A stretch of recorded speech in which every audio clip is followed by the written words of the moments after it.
Hasta 4,5 millones de euros ha invertido el Gobierno de Aragón en transformar el edificio de secundaria del Centro Público Integrado Río Sena de Miralbueno, estrenado este mismo curso. De esta manera, los estudiantes pueden desarrollar su etapa escolar en el mismo espacio desde los 3 hasta los 16 años. El hallazgo de este centro me parece sencillamente fascinante porque desde luego yo no he visto ningún espacio educativo donde se haya resuelto tan imaginativamente la carencia de espacios como vemos en otros centros que se desarrollan en otras partes de la Comunidad Autónoma de Aragón.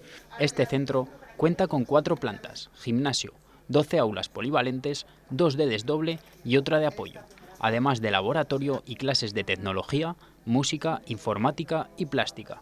Se trata de uno de los 20 colegios aragoneses que han sufrido una ampliación de este tipo dentro del plan de infraestructuras que acomete el Ejecutivo Autonómico. Estamos ahora con 8 colegios en marcha. Por un importe de esos 8 colegios, independientemente de otras actuaciones, de 30 millones de euros.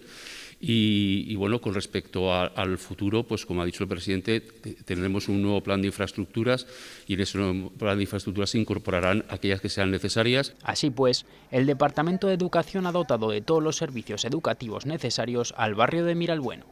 En total, desde 2015 la DG ha destinado 180 millones de euros a infraestructuras educativas en el conjunto de Aragón, 130 de los cuales han ido a parar a colegios e institutos nuevos.